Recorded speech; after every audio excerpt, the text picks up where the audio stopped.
Mes frères, ne trouvez-vous pas que certains commerçants exagèrent?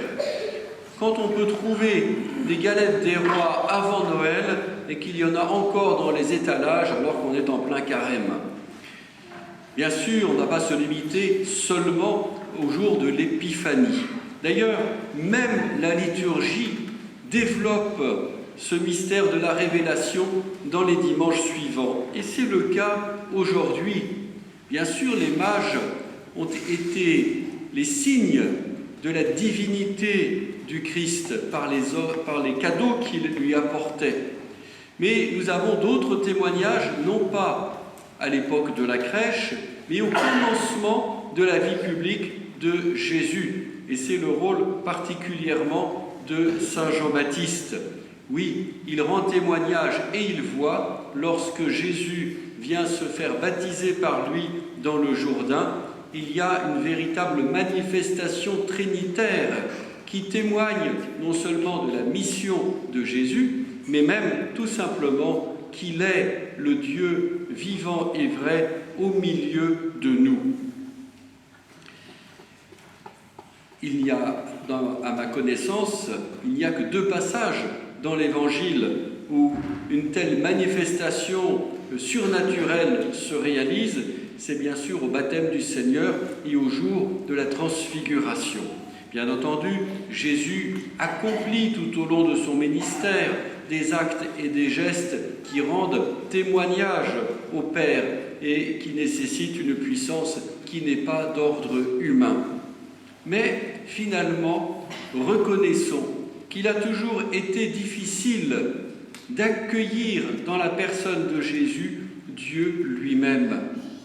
Cette difficulté a éclaté dans l'Église dans les tout premiers siècles, en particulier au IIIe et au IVe siècle, à travers des hérésies assez violentes et massives.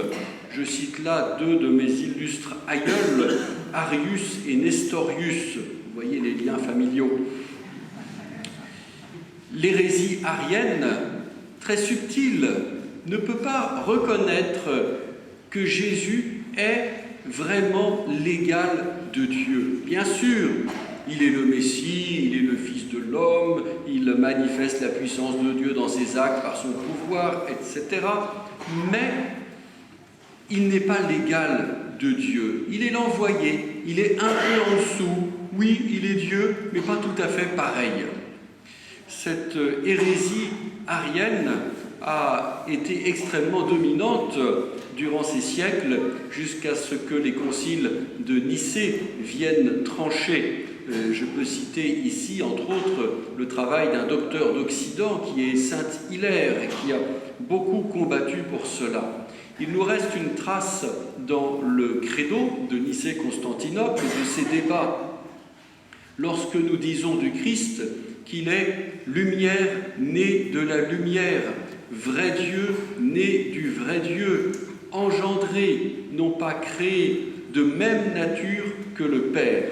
Voilà 4 affirmations successives qui caractérisent la personne du Christ et qui, sous des aspects différents, confirment que Jésus est bien exactement, pleinement Dieu, tout en étant la 2e personne de la Trinité.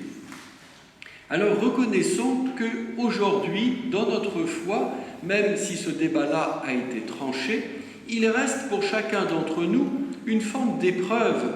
Il est toujours difficile de se rendre compte que celui qui vient à nous, celui qui aujourd'hui dirige son Église par le don de l'Esprit Saint, celui qui nous rassemble autour de l'autel, c'est bien Dieu lui-même, le Créateur dans toute sa puissance.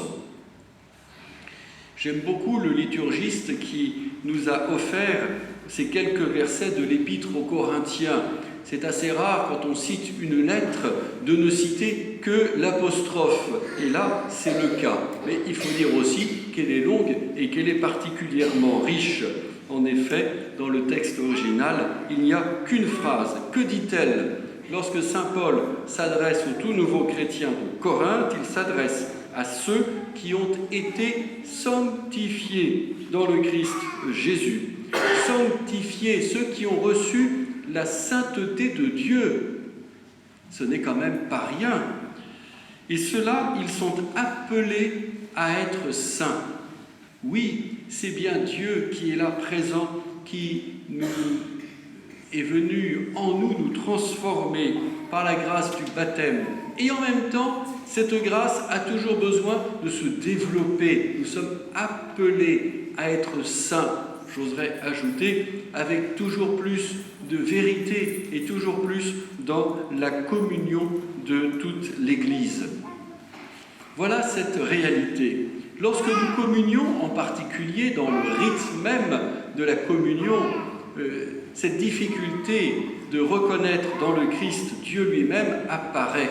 Lorsque le prêtre présentant, ou le ministre présentant l'hostie dit « Voici le corps du Christ », eh bien, prenez-le comme une affirmation d'abord. Le prêtre présentant l'hostie avertit le fidèle. Ce n'est pas n'importe quelle chose que l'on partage, ce n'est pas un bout de pain, c'est le corps du Christ. Et si un fidèle n'était pas au courant, il serait encore temps pour lui d'éviter de communier. En même temps, c'est une question, c'est-à-dire, croyez-vous que c'est bien le corps du Christ ? Et cette question appelle une réponse. Amen.